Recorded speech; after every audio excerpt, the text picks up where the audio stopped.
Well, good afternoon. Joining me today is our City Attorney, Jan Goldsmith, and County Supervisor, Ron Roberts. Since these stadium negotiations began, there's been a lot of back and forth between attorneys and spokespeople about how these talks are going.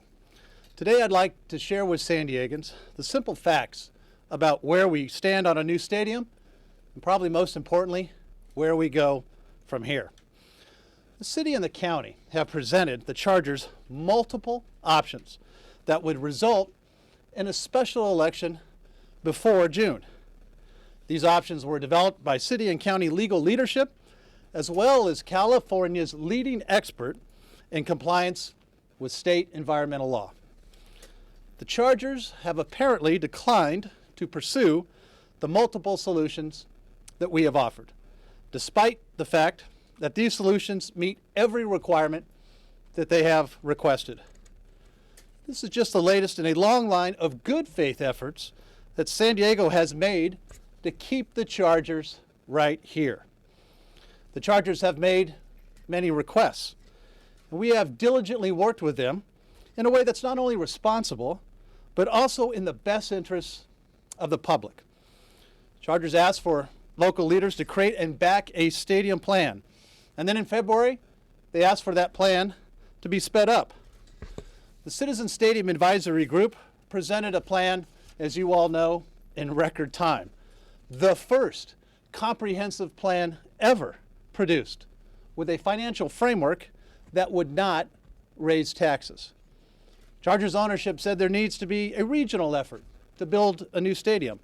And of course, we joined forces between the city and the county to bring on nationally recognized stadium experts to begin these negotiations. The Chargers ownership said they wanted an election before June 2016 and a full environmental analysis of the stadium plan. Yesterday, we provided them a solution to do just that by having city planners work around the clock to produce an environmental impact report by October. And of course, as we all know, they don't like that option. The Chargers are free to launch their own citizens initiative in San Diego, just like they did in Carson. We've been working diligently to keep the Chargers in San Diego, while the team has been working on their plan to move to Los Angeles. But every step of the way, we have worked within the timeline the Chargers have requested, while at the same time respected the will of San Diegans not to raise taxes. Like I said, there's been a lot of back and forth about the complicated details of a stadium plan. Our financial and legal experts who have spent hours upon hours agree those plans are rock solid. The Chargers have not brought alternatives to the table. But I want San Diegans to know that at the end of the day, there are really only two voices that matter. There's San Diegans' voice, and our voice has been very clear. We are united in getting a fair deal done. And there's the Chargers' voice. And they say that San Diego is their first choice. But actions speak louder than words. San Diego is offering solution after solution. The team has only offered criticisms without any alternatives. This morning across our region, fans are asking if the Chargers have any intention to stay in San Diego. So we challenge the Chargers to prove them wrong and come back to the table and keep the talks going. We need more than an open dialogue. We need continued negotiations. And in those negotiations, despite our repeated urging, the Chargers have declined to discuss financial terms. You cannot sincerely claim to act in good faith if you won't even discuss dollars and cents. If San Diego is their first choice, we need them to re-engage. It's time for the Chargers ownership to show San Diegans that they want to remain in their hometown. So what happens next? Generations of fans love the Chargers, and San Diego is not giving up. Throughout this process, the NFL has been very forthright with us, and we intend to discuss our financial framework and timeline with the NFL in the coming days and weeks, so they can hear directly San Diego's ability to approve a stadium plan in a timely manner. These negotiations have not been easy, but we have remained positive because we are very confident in every proposal that we have offered. There is no doubt that this can get done if we have a willing partner. Now I'd like to turn it over to our city attorney, Jan Goldsmith. Thank you, Mayor. When we walked out of our negotiating session yesterday, we were all pleased. We were positive. It was a little baffling, the comments coming from the other side afterwards. We got positive feedback because we came into the table with a plan to conduct a full environmental impact report on a replacement stadium by October 15. I will explain for a second in a minute how that happens, but CEQA, California Environmental Quality Act, requires an EIR on projects before they are put on the ballot or before they are approved. There are some exemptions, one of which is a replacement structure. This is a replacement structure for a stadium.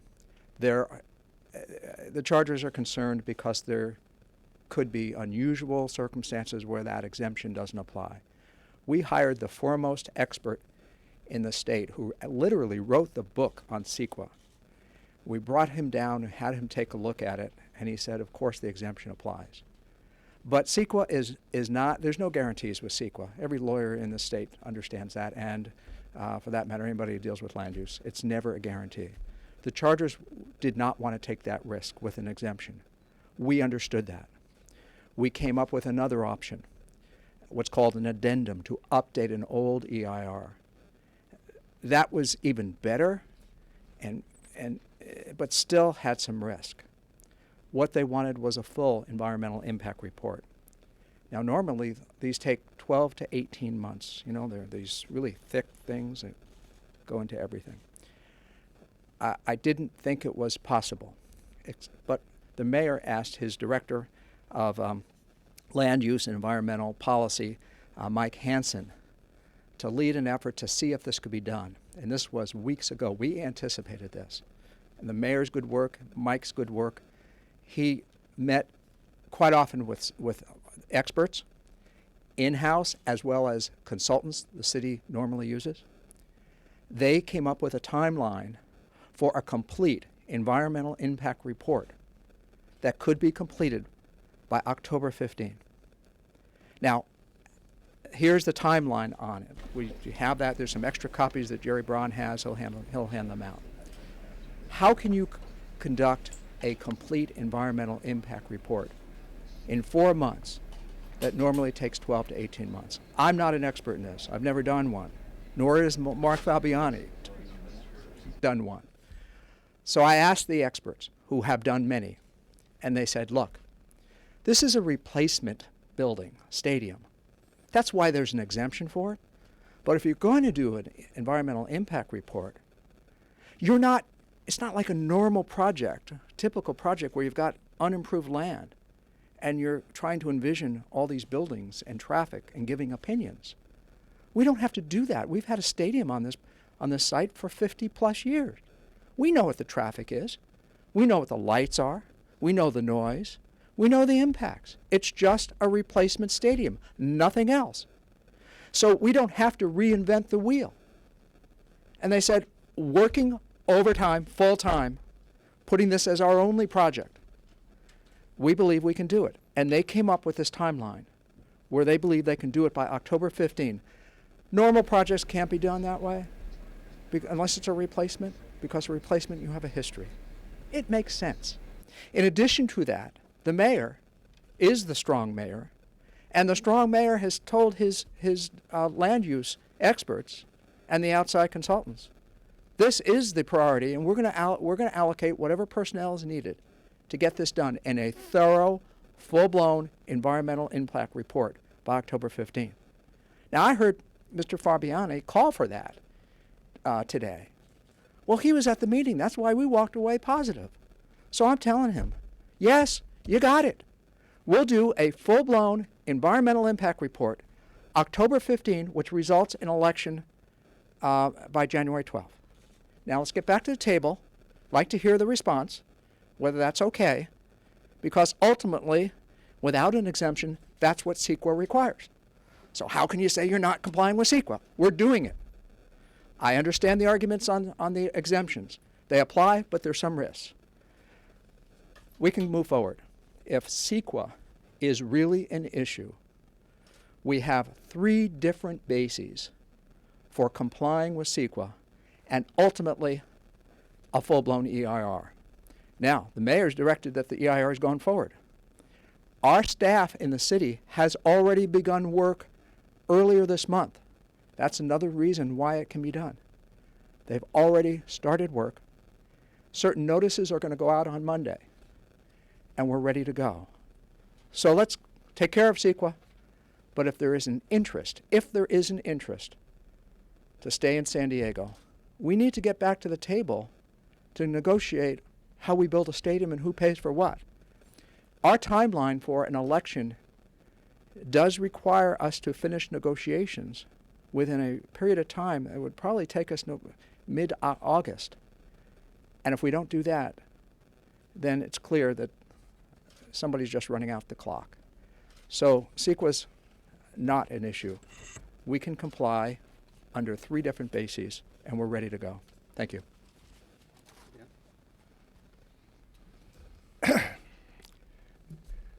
Like many San Diegans, I'm very disappointed right now. We've been working over the last several weeks and months. We've been having meeting after meeting after meeting, and we've been putting forth solution after solution. I've been involved with environmental impact reports and environmental issues for most of my life. I did some of the very first in California as an architect. I oversaw the preparation of some of the very first environmental impact reports. Let me share with you something that I think everybody knows. There is no guarantee in California law on any kind of environmental impact report. You can be sued no matter what you do. Case in point, just think about what we went through with Petco Park. We had environmental impact reports, we had votes, we had everything, and we still were sued many times. More recently, we've just finished an environmental impact report that runs in the tens of thousands of pages on the Mid-Coast trolley line. And again, we find we're in a lawsuit with an environmental group. There's no guarantee, and yet we find that that's the standard that's being used, that there has to be a guarantee. What we need a guarantee is that we need a willing partner. Just as in Petco, the development of Petco, we had a willing partner. We need a partner that works with us to develop solutions. Not that anybody wouldn't have concerns, but that you develop the solutions, that jointly we would work on these issues and we would respond and we develop the solutions. We need a willing partner that would work with us, not just to get bogged down on the very fine points of environmental review, but to get on with the issues, the financial issues, the physical planning issues, all of the issues that go in to making a successful project here in San Diego. We've not been able to do this. We want this to happen. We still want this to happen, and we are willing to work to make this happen. We need that willing partner. Right now, it appears like the Chargers are running the clock out on us, and we're not being left with a lot of options. We want them at the table. We want to work through this. We want to work with the NFL, and we want a fair solution for all San Diegans. Thank you. Thank you, Supervisor Roberts. We'd be happy to answer any questions. So Yes. are you saying that negotiations are over at this time? The door is closed with the Chargers? They're not. Well, we're saying we need to get back at the negotiating table immediately, and that's how we're going to be able to actually solve and work through this, not just an open dialogue that was suggested in yesterday's statement. We need to be at the table every week, multiple times a week. That's the commitment that we have. Temporarily, it sounds like the door is closed, though. From our standpoint, the door is wide open. Okay. And so you're going to kind of bypass the Chargers to a degree and go and talk directly with the NFL? We've been in touch with the NFL along this process, and we talked about yesterday that we are going to go update the NFL on, have them hear directly from us in San Diego of everything that we've accomplished, our plans to get this done, the significant work, and how we can achieve this along their timeline. We think that's an important ingredient for us to achieve that success, and one we're looking forward to doing. And one last thing is that you hinted at it, Mr. Goldsmith, but the Chargers essentially saying that the 1983 EIR is what you guys are basing everything off of, and they want something real and concrete that's current. And I think you touched on it, but if you can address that again. Yeah, again, Mark is a friend of mine, but he's not a CEQA guy. Neither am I. I go based upon what the CEQA folks say. We are not going based upon a 1983 EIR. All of the options envision either the exemption, which our CEQA expert says applies, taking the 1983 EIR and having an addendum which updates it to today. That's a big fact that was left out. This option that's on this timeline ignores the prior EIRs. This is a full-blown new environmental impact report that goes through everything as if it was a completely new project. So none of those options rely solely on the 1983 EIR. And again, you touched on it, but they're going to say that timeline again. Like you said, you thought 12 to 18 months or so, something like that. Most EIRs are a year to 18 months or so. On this one, and that's sure. On this one, I'm going to defer to the people who actually do EIRs, and so should they. Mark has never done an EIR, nor have I. This is a group of people who have done a lot of them, and with a mayor who has authorized the personnel to do it. Now, the Chargers and the NFL want some level of certainty before the end of the year. If you notice on that chart, it says that the EIR process is to be completed in October of 2015. We're ready with that process. If by October 2015 we don't have the EIR, then there's no stadium in San Diego under that timeline, correct? So rather than having opinions from lawyers who have never done an EIR, why don't we let the experts actually do it and hold their feet to the fire to complete it in time? I'm not going to debate anybody about whether we can do it because I'm not that expert, and neither are the Chargers. So what you're saying, there's no risk for the Chargers to allow you to move forward on it, because if you fail, then they can still do what they need to do in January. That is certainly part of it, absolutely. But in order to have a project, you need to know how it's going to be built, what it's going to be. We need to be at negotiations on a stadium. What we've been on is negotiations over CEQA. And so we brought in experts, and we got all these options. And none of them are guarantees. Ron's correct. But you get to the point on doing a full EIR, isn't it time? Let them do their thing on the EIR, the experts, and then we sit down and we try to figure out a stadium for San Diego. That's what's lacking in these negotiations. We don't talk about how to build a stadium. What if the day after the council approves the EIR, what if somebody files suit? What happens? Go ahead. Keep in mind there's legislation that's already in place in state law on stadiums that would allow expedited and all that. We have we have the advisors coming in and saying that very, very unlikely that a court is going to enjoin an election. So they were allowed to let you go forward? Yes, and so the process goes. Any challenges are expedited under state law of any stadium in the state, whether it be in Carson, Inglewood, Los Angeles, or San Diego. We're all under those same laws. Lawsuits can be filed anywhere. Carson isn't immune, even with a citizens initiative. In San Diego, sure, we've got that expedited. We've done a complete EIR by October 15, and it's defensible from that standpoint. After all, keep in mind, this is the only one of these projects that's just a replacement stadium with less seats. So we pretty much know what the impacts are. Kevin? Based on what all three of you said and things have been said previously, it seems like you're almost coercing them or trying to coerce them to stay, or at least make a good faith effort to stay. Have you given any thought to not being committed to this plan and saying, what do you guys want? Can we have more time? Well, we've been very clear about that. We've said, if you don't like this, what's your alternative? What's the option? We've been working, jointly with not only just the city and the county, but as we mentioned, with some of the premier national experts that have been involved in both stadium financing, negotiations, and construction. We think we have a pretty good path forward. There's a different path forward. We're happy to discuss that and do that because we are committed to getting it done here in San Diego, and everything I think you've seen over the past several months and the amount of not only public debate, discourse, dialogue, the work that was gone into the plan and the framework that we have, all points absolutely that we can get it done in San Diego if you have a willing partner. That you're to this point where you're essentially calling them out and saying it seems that they're not operating in good faith and don't want to stay.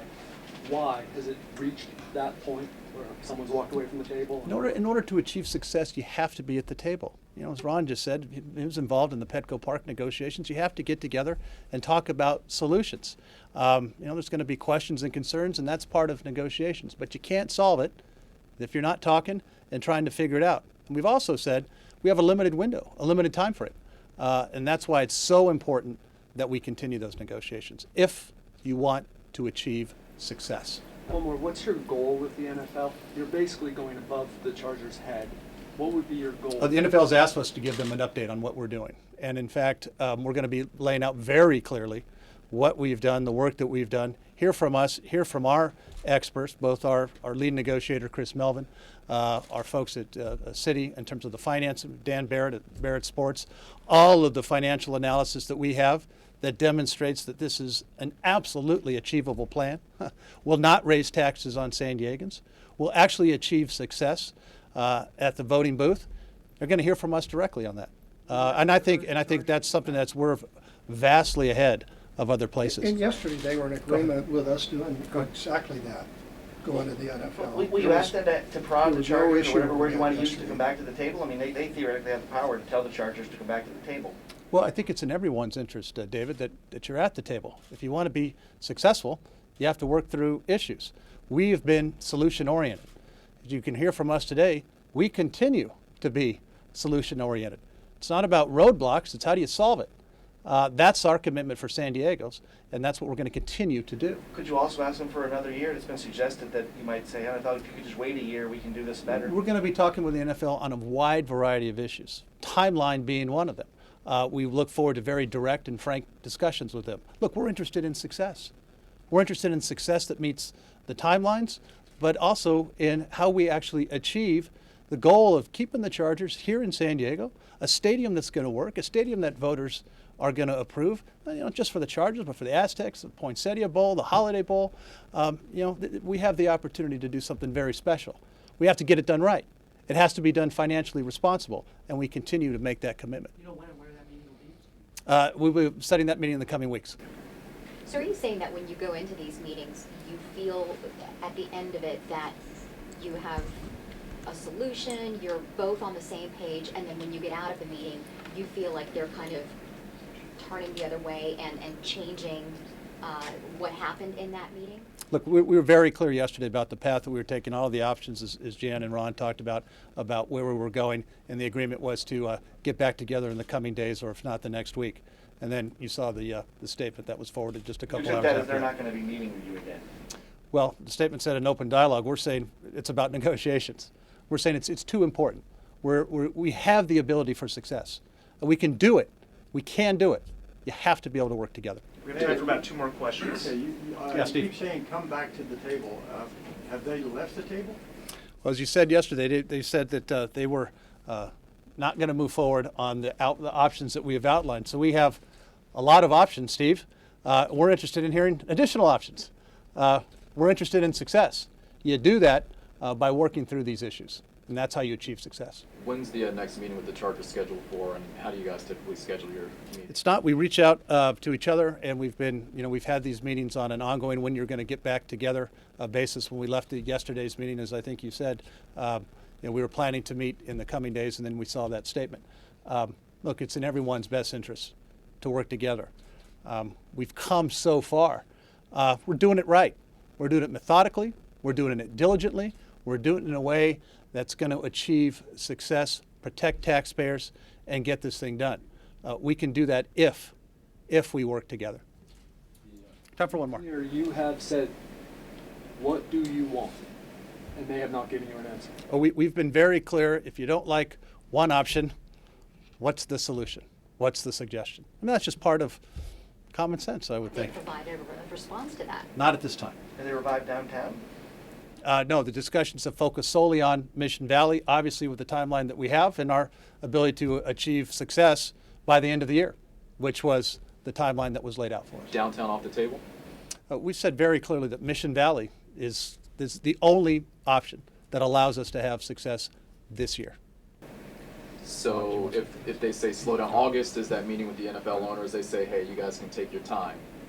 Does that mean you can look at another location? We will. We'll cross that bridge with the NFL. Certainly, we're going to discuss where we are. We're going to discuss timeline. As I said, the NFL's been very forthright with us in being very open. We've been very open in return, and this is part of the process. You know, first of all, we have never ruled out downtown. The mayor and I personally met with Dean Spanos, and we discussed that. But we also discussed what is involved in going downtown. The schedule in downtown is dramatically different from Mission Valley because of the acquisition of the properties that are needed and what's on those properties. Yesterday when we left the meeting, basically we left in good spirits. The Chargers had requested information that they didn't have because we were proposing broadening out the solutions, and one of them involving developing new environmental impact report and the possibility that you could do an addendum to the existing environmental reports. And they didn't have those documents. And we were in agreement we would provide those documents within the next day, all of it, so they could review it. I think we were disappointed because we genuinely thought they would take some time. In fact, they told us, give us a couple days and we'll get back to you after we reviewed all this. There was no review. There wasn't any intent to review the documents. They basically blew all of that off and issued a statement that this isn't going anywhere. Okay, we think we have solutions. If the NFL and if the Chargers would say, okay, let's do this with a June election, or let's do this with a November election, we would agree to that in a minute. It's going to take a lot of overtime work. I mean, we've already informed, the staffs have been informed. By the way, the city staff has been fantastic on this. You know, they're going to be working a lot of weekends. I think they were going to have the 4th of July weekend off, and that was it. That's why we have a degree of comfort in the things that we've offered. But when your partner says, well, give us a couple of days to review the documents, and they don't wait for receipt of the documents, it's not the kind of a working relationship that I'm used to and that I want to have. We want to get this done, but we want it done where we're working together on it. And right now, we don't seem to be doing that. Thank you, guys.